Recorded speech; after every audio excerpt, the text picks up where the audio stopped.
La Terre est surnommée la planète bleue. Ce surnom correspond à une réalité. 72% de la surface de notre planète est effectivement recouverte par cet élément. Cependant, c'est un piège, puisque seulement 2,6% de l'eau terrestre est douce. Par ailleurs, l'écrasante majorité de cette eau non salée se trouve dans des zones inaccessibles.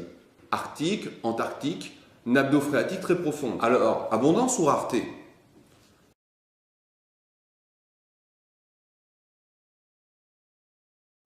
Le fameux cycle de l'eau, bien connu de tous, laisse à penser qu'il est éternel, tant d'un point de vue quantitatif que qualitatif. Là encore, il s'agit d'une apparence trompeuse.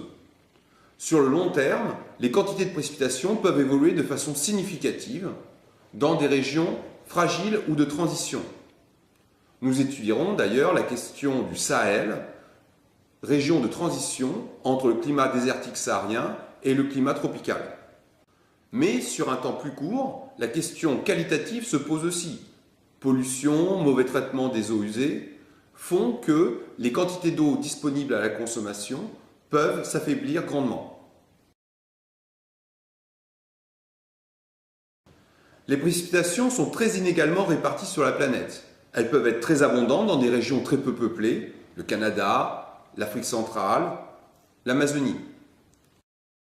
A contrario, des zones fortement peuplées se trouvent en stress hydrique, moins de 1700 m3 d'eau par an et par habitant, voire en pénurie d'eau, moins de 1000 m3 par an et par habitant.